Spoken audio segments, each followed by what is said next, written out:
Firstly जब परमेश्वर ने चर्च को खड़ा किया, उसने मुझे बोला कि तू अपोस्टलिक अनॉइंटिंग के नीचे, जो अपोस्टलिक अनॉइंटिंग होती है वो पास्टरल अनॉइंटिंग से बिल्कुल डिफरेंट होती है।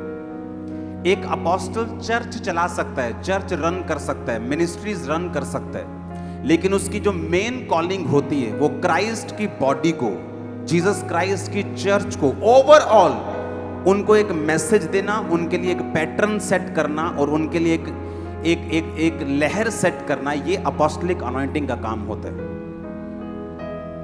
आमीन। जो भी चीजें आज मैं आपको यहां पे बता रहा हूं, कईयों को आज समझ नहीं आएंगी, पर कल आएंगी, परसों आ जाएंगी, लेकिन आएंगी जरूर। मेक श्योर, सुनो मेरी बात। पहला तिमुथियुस 5 उसके 23 आयत में लिखा, अपनी स्क्रीन पे देखेंगे। ये पौलुस है। कौन है और कौन था पौलुस?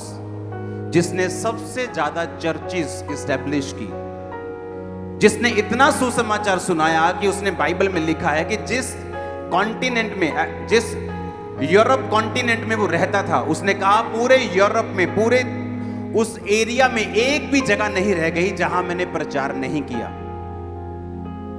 कलीसियाओं को पत्रियां जो लिखी गई पौलुस के द्वारा, उसने पैटर्न सेट किए कलीसियाओं के। मेरी बात समझ रहे कि नहीं? उसने प्रभु भोज के बारे में बात की, उसने एक कैरेक्टर के बारे में बात की, उसने एक पास्टर का कैरेक्टर क्या होना चाहिए, अगर पास्टर गिरा हुआ है तो उसे सेवा किस लेवल तक फिर वो नहीं जा सकता, कौन सी पदवी उसे कभी नहीं दी जा सकती अगर वो एक बार भी गिर चुका है। पौलुस ने हर एक चीज बाइबल में लिखी। उसने ये भी कहा कि अगर तुम नहीं मानो तो ना मानो, पर जो तुम्हें मैं कह रहा हूं ये परमेश्वर की आज्ञाएं हैं। आमीन। उसने मैरिज का पैटर्न सेट किया, उसने कलीसिया में प्रभु भोज किस तरह से लेना है उसका पैटर्न सेट किया। वो एक अपोस्टलिक अनॉइंटिंग के नीचे था, जो सिर्फ कलीसिया को प्रचार नहीं करता था, बल्कि जो ओवरऑल दुनिया की कलीसियाएं थी उनके वो पैटर्न को सेट करता था, उनकी डॉक्ट्रिन को सेट करता था और कमियों को खत्म करता था। मेरा स्पिरिचुअल सन मेरे पास आया एक दिन और मैंने उससे कहा, तेरा वेट बढ़ रहा है, तू जिम जाया कर। जो मेंटर होता है ना, वो मेंटर सिर्फ स्पिरिचुअल बातों में नहीं होता, वो एक लाइफ कोच होता है। आपकी लाइफ को चलाना कैसे।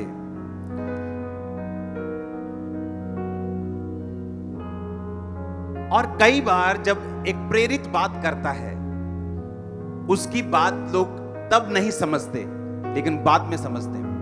मैंने उसे बोला, तू अपना वेट कम कर। ठीक है जी। मैंने कहा, मैंने एक हेल्थ सेमिनार कराया था ना चर्च में 2 साल 3 साल पहले, हाँ, उसको फॉलो करना है। ठीक है जी।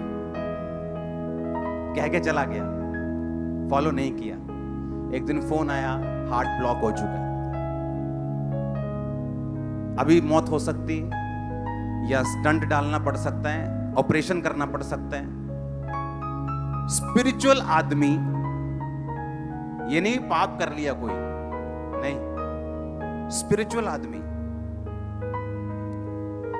अनॉइंटेड आदमी, हीलिंग करने वाला आदमी, अब बताओ क्या करना है। पौलुस जो बाइबल कहती है उसके जैसा कोई प्रेरित नहीं था। अपने स्पिरिचुअल सन तिमुथियुस को उसने क्या बोला, देखो बाइबल में पौलुस कहता है, भविष्य में केवल जल का पीने वाला ना रहे, परंतु अपने पेट के और अपने बार बार बीमार होने के कारण थोड़ा थोड़ा अंगूरों का रस भी काम में लाया कर। कौन कह रहा है? लंगड़े चलाने वाला प्रेरित।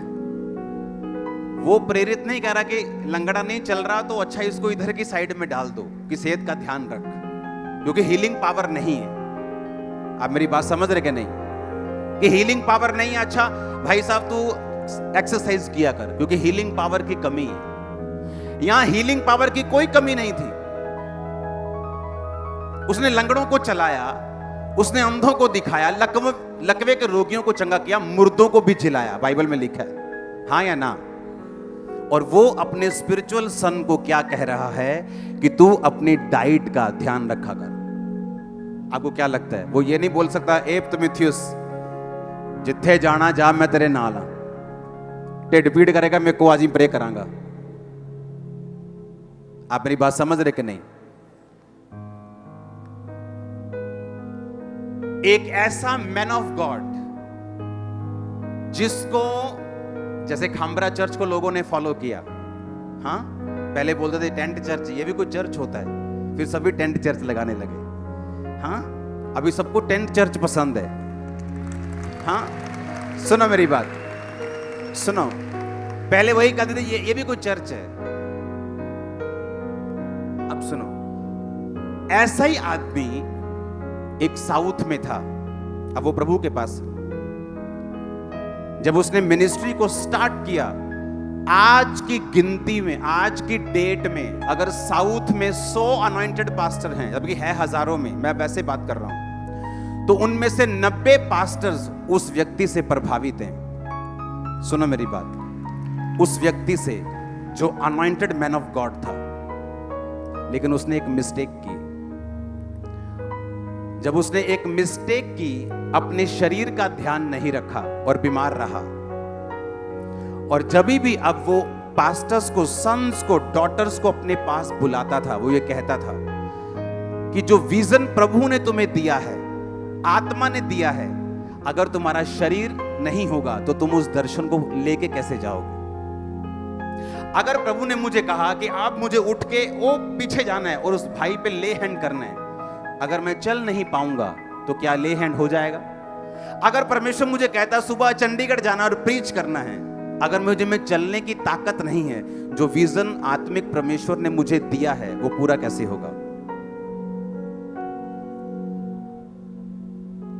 Anointed man of God pastors को पास बुला के पता क्या कहता है? कहता जो गलती मैंने की है तुम वो गलती मत करना। बाइबल कहती है, यीशु मसीह ने कहा तुम्हारा शरीर मेरा रहने का घर है, ये घर है मेरा, होम है मेरा, इसका ध्यान रख। मेरा घर है ये, तेरा नहीं है, ये मेरा घर है। यीशु मसीह ने कहा आपका शरीर आपका घर नहीं है, ये यीशु मसीह का घर है, उसका एड्रेस है आप लोग। और इमेजिन करो, आपकी सिगरेट, आपका तंबाकू, आपका नशा, बैड हैबिट्स उस शरीर को, उस घर को खत्म कर रही हैं जो परमेश्वर ने आपको दिया है। उस अनॉइंटेड मैन ऑफ गॉड ने बुलाया पास्टर्स को और कहा मेरी तरह अच्छा दर्शन रखना, मेरी तरह अनॉइंटेड काम करना, पर मेरी तरह एक गलती मत करना कि अपने शरीर का ध्यान ना रखना, मत करना ये गलती। मैंने ये गलती की है लेकिन मैं इसे सुधार नहीं सकता, मेरी जो कंडीशन है वो आउट ऑफ कंट्रोल हो चुकी है, लेकिन तुम अपना ध्यान रखना। और अब वो परमेश्वर के पास है, स्वर्ग में होगा, हाई प्लेसेस पे बैठा होगा। अगर शरीर का ध्यान नहीं रखेंगे तो स्वर्ग मिस नहीं करेंगे, स्वर्ग चले जाएंगे। पर इस धरती पर आप एक काम करने के लिए आए हो। हमारा मकसद सिर्फ स्वर्ग जाना नहीं है, फिर तो हम सेल्फिश हो गए कि सिर्फ स्वर्ग जाना हमारा मकसद है। हमारा मकसद है अकेले नहीं, आपको लेके जाना है साथ में। आमीन।